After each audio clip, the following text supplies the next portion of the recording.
Hey, Laura J. Here to say that we are far too addicted to our patterns.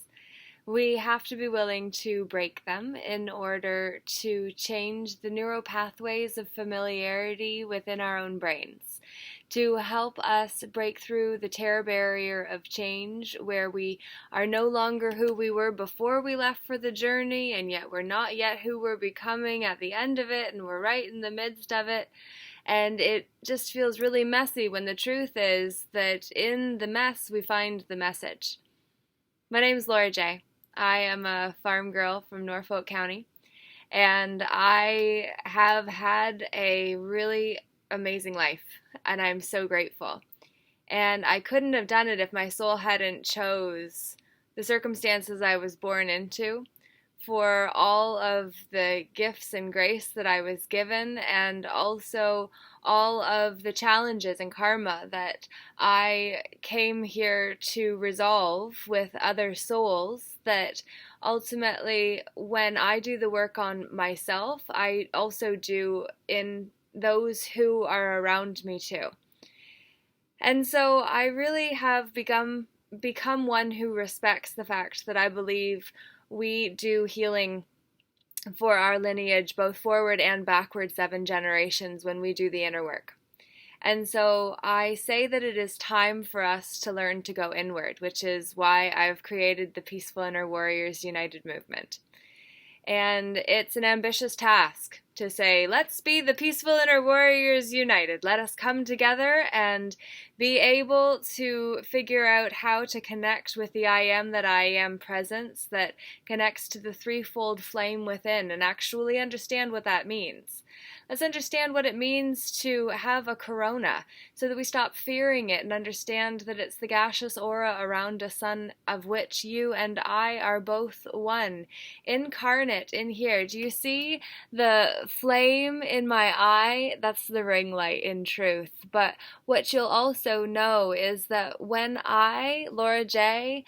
E. Hamilton, the one who was born as me, but the God spark inside that has no name and has played many avatars before me and will after me too, potentially, that weighs nothing, and yet when it's gone, the light doesn't reflect quite the same way off of what is light veiled with a meat suit, of which we are. But underneath of that, inside, we are the light I am. That is why I say namaste, because it means the light in me honors the light in you. And honor is something that we have forgot, which is why warriors must begin to practice self-care, self-responsibility, self-accountability, self-love, and actually begin to take care of ourselves, to work through the emotions when they show up, to understand that they are energies meant to move, and so we have to support them in that process. And sometimes it's going to come in the form of physical movement, sometimes it'll come as expression, sometimes it'll come in a different form altogether. But ultimately, what needs to happen is expression, because otherwise we then contract and go inward and feel like we're going to be buried alive, because we are then jiving into the rut that is a grave with both ends kicked out until we leave and the spark is no longer in our eye, at which point they can just seal in the ends. Well, I say to you, we didn't come here to just go through the motions. We came here to live fully. And that requires we take a stand as the sovereign beings that I am. The I am that I am within you is stronger than anything outside of you if you are able to bring it down through your Christos consciousness. The Christ self within, the Christed one, who planted the seeds of possibility within you to activate. And like Alberto Villoldo says, it is not that we have come to earth to grow corn. We have actually come to grow into the gods that we always have been. We just forgot and bought the stories, like the eagle who was an egg found by a farmer that then placed it with the chickens for the hens to sit on with her own. And when they all hatched at the same time, the eagle then was raised with the chickens and couldn't swim like his brothers and sisters, and was really resentful of himself because he couldn't do what they could do. And then one day, over top of the barnyard, there was a shadow, and everyone shrieked and ran for hiding, for cover. And the eagle looked around, not afraid, just uncertain as to what this fear in the air was and what had induced it. And suddenly he saw one of his fellow farm creatures and said, "What is it?" And they said, "It's an eagle." As it looked at the same on the ground in a humbled form, because he had forgot who he was, because he was not brought up by an eagle, and so he did not know he could fly until he found an eagle and then said, "Oh my, that looks fun," and then was able to spread his wings and go fly the coop, so to speak. Did you know that an eagle mama will actually pad out her nest with even her breast feathers in order to make it as comfortable as possible for when her babies are first hatched? And then they sit in that for a while until she then believes them to be getting closer to being expelled from her nest in order to build their wings and fly to try what they came here for. And so she gradually throws out the soft pieces and then eventually get to the place where there are only just but the base twigs that make it a firm structure for her to have raised all of her kids. Until then she says, "Okay, now you are old enough. I'm not bringing you food. You get it for yourself." And she will give them a nudge if needed to get to the edge and go over and test their wings. And 90% of the ones that she nudges, maybe before they felt ready, but she knew and trusted that, and then that baby then flew. 90% of them make it, 10% of them don't. 10% of them weren't ready, and she forced them too early, and ultimately they met their demise. But 100% of the ones that refuse when she nudges, 100% of them die because they're too afraid to then leave, and they no longer have her support or guidance when they do. If they do. If they dare to try after they were too afraid and she left. So, that story was one that I had the privilege of recording with Paul Martinelli and never actually got the recording of, because there was a lot of change after the event where it was recorded, and so it was never received. However, the point is that teaching was so powerful, because ultimately we are such influential beings that we have to understand what we can do and why we must do it with a pure heart, why we must do it with the intention of serving and uplifting and supporting, why we must do it with the important understanding that we're not just doing it for ourselves or the ones who are here, we're doing it for the ones who are not here. I am not yet a mother. I don't know whether I want to be a mother biologically. It would be beautiful, but that's a really huge commitment.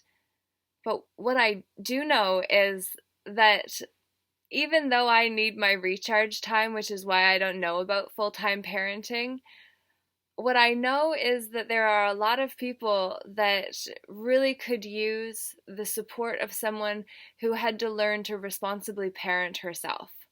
Not because I didn't have adequate parents. I have amazing parents who truly have done their best to support and love me, even though to them what I stand for seems crazy. And I would have said insane, except the insanity that Einstein talks about is doing the same thing over again, expecting different results, of which that is not my problem at all.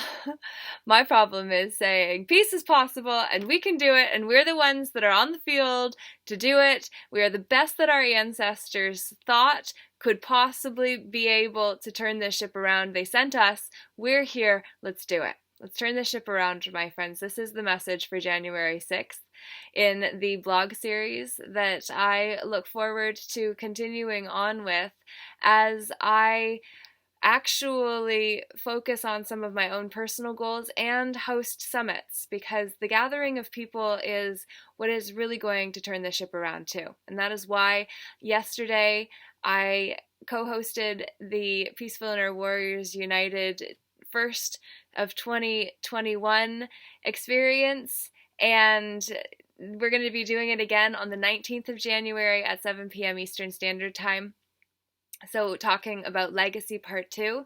And we also are going to have a self-compassion service mixed in with a summit again on January 10th at 10:10 as well. So I'm going to do a meditation where I'm going to guide you into the inner kingdom of your own self to retrieve some of the lost children within that essentially I believe are the soul fragments that you left in the not now moments of the past, whether it be this lifetime or previous. And we're going to call those back. We're going to help you reintegrate and call back your soul fragments in order for you to actually reconnect with your soul in a deeper way, which is why I'll share some of the information as well that Michael and I have done an amazing series introducing the teachings of the Ascended Masters, who are amazing teachers, obviously, ones who learned to embody the corona of their own Christos consciousness that then allowed the I am that I am collapsing timeline to then suddenly be directly upon us, where we can ascend and be outside of this 3D experience, experiencing all that is while being all that is, and just one in that is no thing too.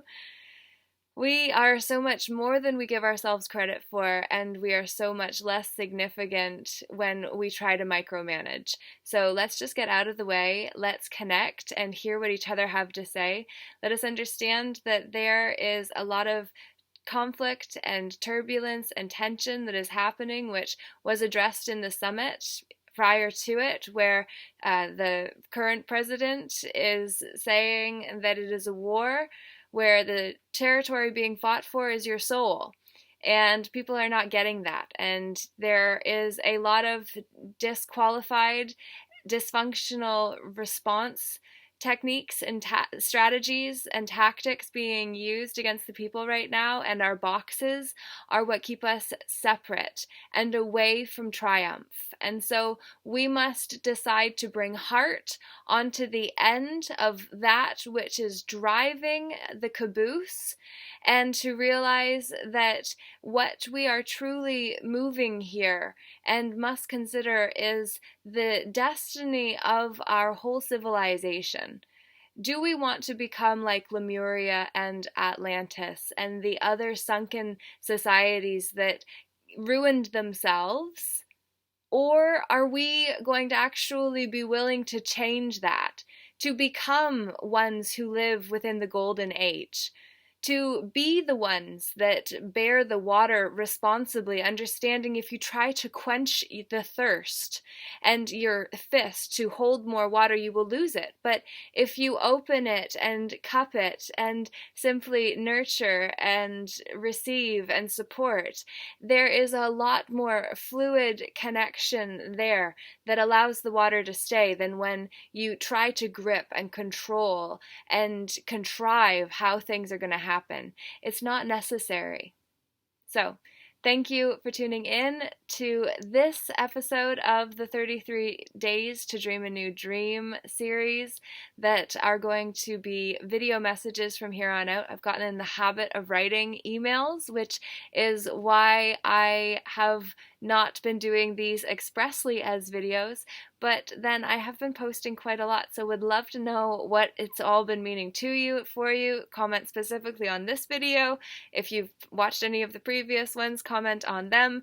Future ones, same thing. Let me know. I do read all of your comments. If you want to be hateful, please understand I only send you love, because ultimately you would only hate on me if you were hurting on yourself. So expressions of distaste for what I am doing are reflections on you, and so that is to keep you accountable for your words and to recognize that anonymity on the internet, to take away someone's life just like you would behind a sniper rifle where someone is in your scope, there is no hope for those souls who do not understand saying it was an order to execute that person is not good enough when you are called at the end of your life to account for the karma that you have accrued. And so instead of using the war tactics, now it is time for us to do something different. And I proclaim that we are strong enough as a people if only we are willing to go inwards in order to find the answers that will never be found on the outside, as but only mirrors to what's actually happening under the surface. I hope that this message saves, because the last few have not, which is why you did not get the messages on former days. But hopefully I'll be getting things more organized so I have more room, and that means that you can be part of the Zoom call only because it rhymes with room, and I will get back to the next aspect of what is so exciting to me because of what it is going to mean to and for you. So I bid you adieu. Laura J. Namaste. The light in me honors the light in you. Thank you.